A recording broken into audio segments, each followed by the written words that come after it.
ট্রেনের নাম কেউজে মগ। গতকাল রাতে ট্রেন গেছে কাঞ্চনজঙ্ঘা, কেউ কইতে পারি না।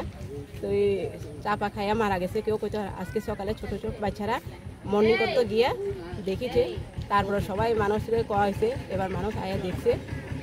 তার নাম কেউজে মগ, মার নাম হলো পাইন্তু মগ, আর বাবা নাম মৃত হৈনাচি মগ। ওর বিয়ে হয়েছিল?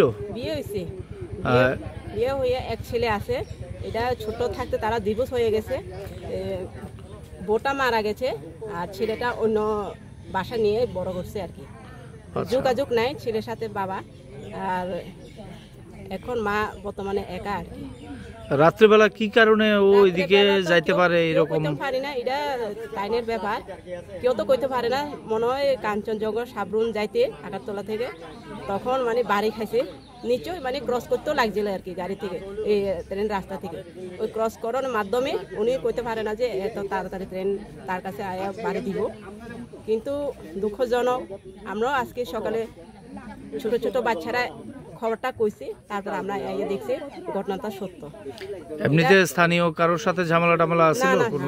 কারোর সাথে ঝামেলা নেই, একদম সোজা সরল মানুষ। তাই সোজা সরল মানুষ, মা একাই থাকে, একদম নিরহ পরিবার। পেশা কি ছিল? পেশার তো দিন মজুর খায়। তারপরে এটা কেকই মুখপাড়া স্থানটা হলো কেকই মুখপাড়া, কেকই মুখপাড়া চালতাছড়ি, পোস্ট অফিস করিনা পিএস মনু। কয়টার সময় হয়েছে কালকে ঘটনা? জানি আমরা তো না, সকালে দেখি। সকালে দেখছিলেন? এমনি ওর সঙ্গে কারোর ঝামেলা টামেলা ছিল না? কিছু না হয়। আজকে সকালবেলা একটা খবর আসে আমাদের থানা মারফতে যে কেউজি মগপাড়াতে রেললাইনের উপর একটা বডি পাওয়া গেছে। যথারীতি আমরা পুলিশ টিম সেখানে আসি এবং এসে দেখি যে একটা পুরুষ ব্যক্তি তার মৃতদেহ রেললাইনের বডির উপর পাওয়া গেছে। যার প্রাথমিক তদন্ততে বোঝা গেছে যে কাঞ্চনজঙ্ঘা এক্সপ্রেসের মধ্যে তার মৃতদেহ হয় এবং রেলে কাটা পড়ে। তার নাম কেউজাই ত্রিপুরা মগ, বাবার নাম থৈলাচাই মগ, বাড়ি কাকই মগপাড়া চালতাছড়ি।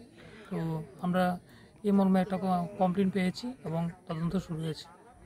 ওই কাঞ্চনজঙ্ঘার সাথে হয়তো বাড়ি লাগতে পারে এমনটাই ধারণা। কাঞ্চনজঙ্ঘা এক্সপ্রেসে কাটা পড়েছে প্রাথমিক তদন্ত।